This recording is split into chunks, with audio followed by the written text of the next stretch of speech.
السلام عليكم ورحمة الله وبركاته. أحبائي طلبة وطالبات الصف الأول الثانوي، أهلا وسهلا بكم معايا النهاردة مع فيديو قصير.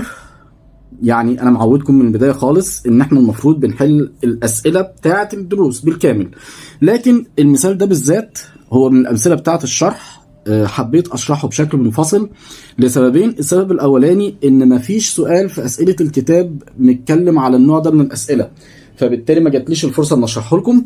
تاني حاجة ان في اكتر من حد طلبوا مني على الخاص سواء على الواتس او بشكل شخصي، فبناء عليه قررت اني اعمل لكم شرح للسؤال ده بشكل منفصل وبشكل مبسط ومع كل التفاصيل بتاعته، وهسيب لكم برضو سؤال تحدي في نهاية الفيديو ان شاء الله، بحيث انه يكون تطبيق على نفس السؤال ده او نفس فكرة السؤال. بسم الله. ما محصلة الطاقة اللازمة لتحويل 100 جرام من الماء السائل عند 20 درجة سليزيوس إلى بخار ماء عند 100 درجة سليزيوس، علما بأنه يلزم لتحويل 1 مول من الماء سائل درجة حرارته 100 درجة سليزيوس إلى بخار ماء عند نفس درجة الحرارة كمية من الطاقة مقدارها 54 كيلو جول لكل مول. مبدئيا وقبل ما أدخل في شرح السؤال، محتاجين نراجع على حاجة صغيرة اتعلمناها في الترم الأولاني، ألا وهي مفهوم طاقة درجة حرارة الانصهار ودرجة حرارة الجليان. المفترض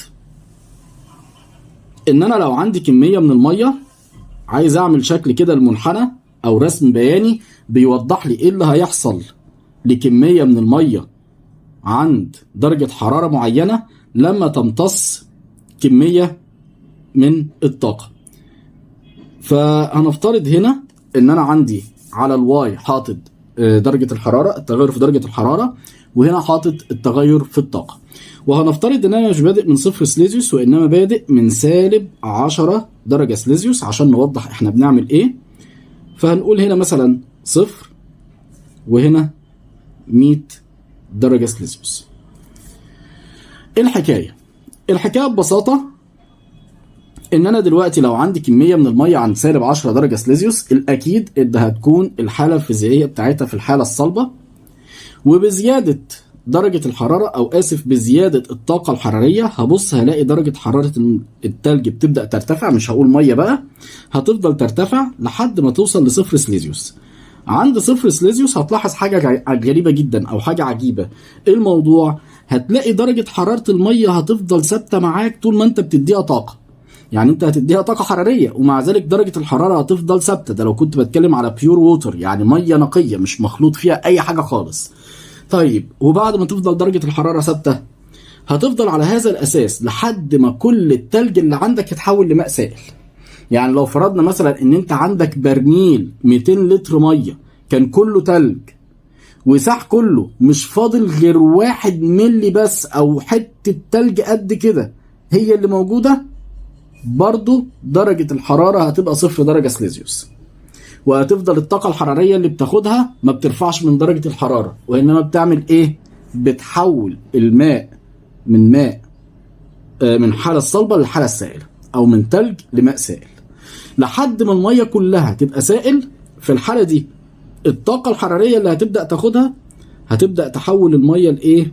أو هتبدأ ترفع درجة حرارتها، وهتفضل درجة الحرارة ترتفع لحد ما توصل لفين؟ ل100 درجة سليزيوس. بمجرد ما وصلت عند 100 درجة سليزيوس برضو المفروض ان دي درجة جليان المية، فعملية ارتفاع درجة الحرارة هتقف. يعني درجة الحرارة هتفضل ثابتة عند 100. طب والمية هتبص هتلاقيها بتغلي وبتتحول من الحالة السائلة للحالة البخارية. يبقى انا هنا كانت الطاقة الحرارية اللي بناخدها بنحول بيها المية من الحالة الصلبة للحالة السائلة، وهنا الطاقة الحرارية اللي بناخدها هنحول بيها المية من الحالة السائلة للحالة الغازية أو الحالة البخارية من غير ما ارفع درجة الحرارة. طيب هفضل على هذا الأساس لحد ما المية اللي عندي كلها تتحول بخار. لو افترضنا ان البخار ده كان في وعاء مغلق، يعني كان في إناء مغلق بحيث انه يستوعب البخار اللي هيطلع كله، وبعد كده ما زلت بدي طاقة حرارية للوعاء، هبص هلاقي ايه اللي بيحصل؟ هلاقي درجة الحرارة بتبدأ ترتفع. بس امتى؟ بعد ما المية كلها بقت بخار. هو ده الاساس وهي دي الفكره. السؤال هنا بيقول لي ايه؟ بيقول لي انا عايز اعرف كميه الطاقه اللي انا محتاجها عشان احول الميه من 20 درجه سليزيوس، عايز احولها من 20 درجه سليزيوس ل 100 درجه سليزيوس وبعدين تبقى كلها بخار. اقول له ثانيه واحده، يبقى انا في الحاله دي بقى عندي نوعين من الكيو بي. بقى عندي هنا كده كيو بي اللي هي كميه الطاقه اللي انا محتاجها عشان احول الميه او عشان ارفع درجه حراره الميه من 20 ل 100، وعندي كيو بي تانيه اهي اللي هي كميه الطاقه اللي انا محتاجها عشان احول الميه من الحاله السائله للحاله الجازيه. فلو افترضنا ان الفتره دي A والفتره دي B، يبقى الكيو بي بتاعتي في الفتره A هتحسبها عادي جدا زي ما انت متعود ام سي دلتا تي، عشان انا هرفع درجه الحراره من 20 ل 100. طيب ال 100 الام كانت كام؟ 100 جرام ميه ضرب السي كانت كام؟ دي السي بتاعت الميه 0.18 ضرب الدلتا تي بكام؟ حضرتك عايز من 20 ل 100، يعني 100 ناقص 20 هتساوي 80 درجه سليزيوس. احسب، يبقى 100 ضرب 4.18 ضرب 80 هتساوي 33440 جول. نحولها لكيلو جول عشان تبقى اسهل في الحسابات، يبقى نقسم على 1000 يبقى هتساوي 33.44 جول. يبقى هتساوي كده 33.44 كيلو جول. ناخد بالنا من وحدة القياس.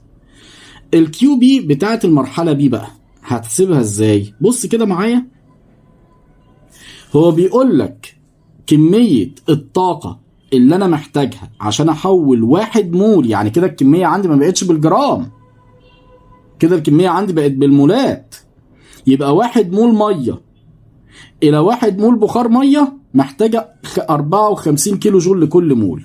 يبقى الكيو بي هنا مش هنقول ام سي دلتا تي، لا ده هتساوي ان اللي هو عدد المولات ضرب 54 كيلو جول لكل مول، عشان اقدر اجيب كمية الطاقة اللي هحول بيها المية لبخار. يبقى هتساوي عدد المولات بيساوي ايه؟ الكتلة الكلية على الكتلة المولية. يبقى انا كان معايا 100 جرام مية الكتلة الكلية على الكتلة المولية للمية مديها لي في المسألة 18 ضرب ال 54 هتساوي كام؟ احسب، يبقى 100 ضرب 5 الكل على 18 هتساوي 300. وخد بالك وحدة القياس ايه؟ كيلو جول. وبكده يبقى انا خلصت المرحلة ايه والمرحلة بي. يبقى الكيو بي الكلية بقى هتساوي كام؟ هتساوي 300 زائد ال 300 33 اسف بوينت 44 فتبقى 333.44 كيلو جول. ده كده المثال اللي معانا. طيب تعالى ناخد مثال تاني بيتكلم في نفس الموضوع او بنفس الطريقة ونحاول نصعب فيه سنة صغيرة. المثال بيقول ايه؟ هفترض اني بتكلم على نفس المثال اللي معايا وبقول لك بقى ايه؟ ما محصلة الطاقة اللازمة لتحويل 100 جرام من الماء السائل عند 20 درجة سليزيوس الى بخار ماء عند 100 درجة سليزيوس، بالاضافة ايه؟ مع رفع درجة الحرارة ل 120 درجة سليزيوس. يعني باختصار كده انا معايا كمية من الماء موضوعة في اناء مغلق تحت الضغط البخاري اللي هو 1 ضغط جوي، ما اختلفناش. والمطلوب مني ايه؟ المطلوب مني اني احول درجة الحرارة ل 120 درجة سليزيوس. يعني انا امشي على نفس المثال وهفترض اني محتاج ارفع درجة الحرارة ل 120 درجة سليزيوس. ساعتها الامور هتمشي ازاي؟ هقول لك بسيطة. بص كده معايا، ادي كمية الطاقة عشان بس نفهم من الرسمة احنا بنعمل ايه، وادي درجة الحرارة. هفترض ان انا بادئ هنا من 20 درجة سليزيوس، يعني مش هبدأ من 0، لا انا هبدأ من 20. وبعد كده اكيد المطلوب مني اوصل ل 100 عشان دي درجه الغليان، وبعدها مطلوب مني اوصل ل 120 درجه سليزيوس عشان دي الدرجه النهائيه. طيب اللي هيحصل ايه؟ اللي هيحصل ان حضرتك هتديها طاقه حراريه، هتلاقي الميه درجه حرارتها ايه؟ بترتفع لحد ما توصل ل 100 درجه سليزيوس، وبعدين هتفضل ثابته لحد ما تتحول كلها لبخار. طيب بعد ما اتحولت كلها لبخار تبدا درجه الحراره ترتفع تاني لحد ما توصل لل 120 درجه سليزيوس اللي انا عايزها. يبقى انا كده عندي كام مرحله؟ انا عندي المرحله الاولى، المرحله رقم A، ودي اللي هرفع فيها درجه حراره الميه السائله من 20 ل 100. وعندي المرحله B، ودي اللي هحول فيها الماء السائل لبخار ماء. وعندي المرحله C، ودي اللي هرفع فيها درجه حراره الميه من 100 درجه سليزيوس ل 120 درجه سليزيوس. تعالى بقى كده ننفذ ونشوف هنعمل ايه. يبقى اول حاجه هقول له ايه؟ هقول له كيو بي بتساوي ام ضرب السي ضرب الدلتا تي، اللي هي هتساوي كام؟ انت قلت لي 100 جرام ميه ضرب السي اللي هي 4.18 الماء السائل ضرب دلتا تي التغير في درجه الحراره، قلنا من 20 ل 100، يبقى 100 ناقص 20 هتساوي 80. لسه حاسبينها حالا، كانت طالعه معانا 33.44 كيلو جول.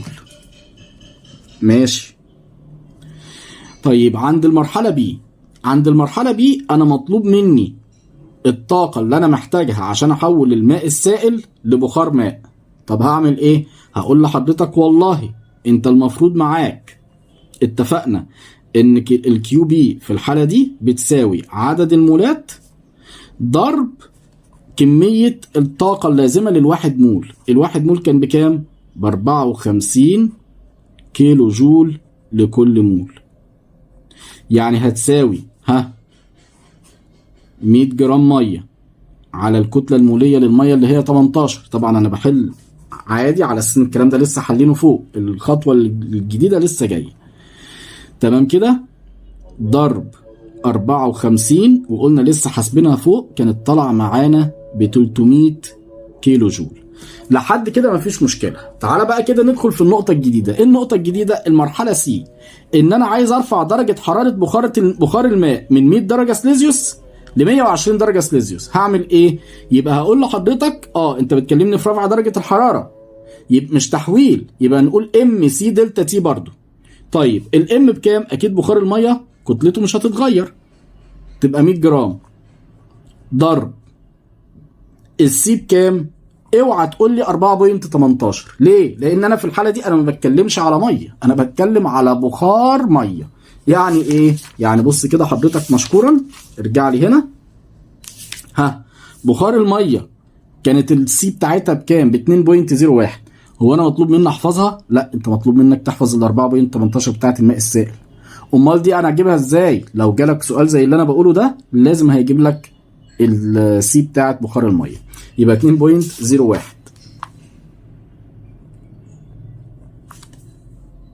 تمام كده؟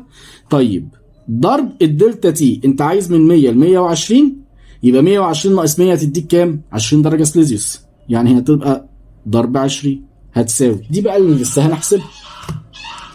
تطلع بكام؟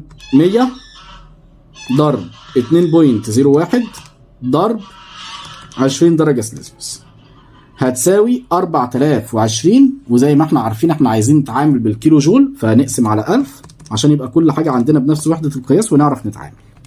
فهتساوي 2.02 او اسف 4.02 كيلو جول.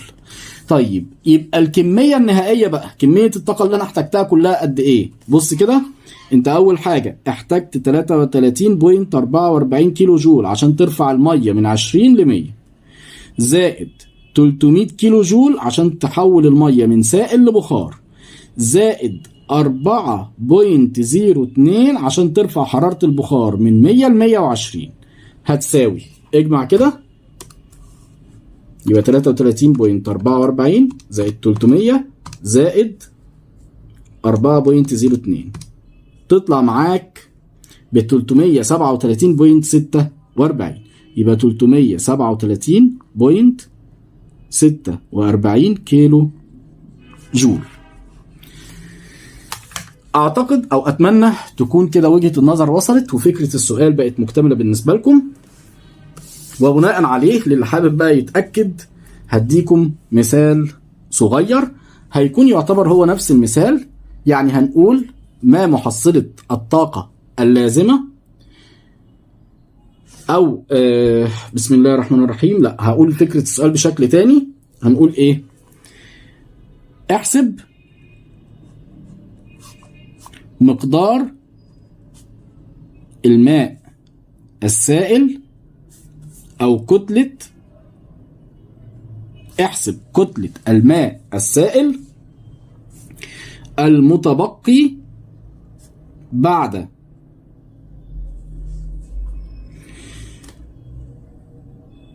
امتصاص 100 جرام من الماء لكمية قدرها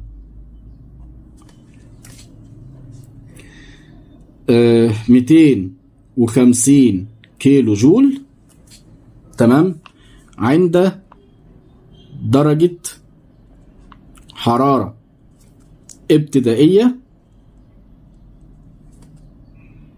هتساوي كام؟ 20 درجة سليزيوس. علما بأن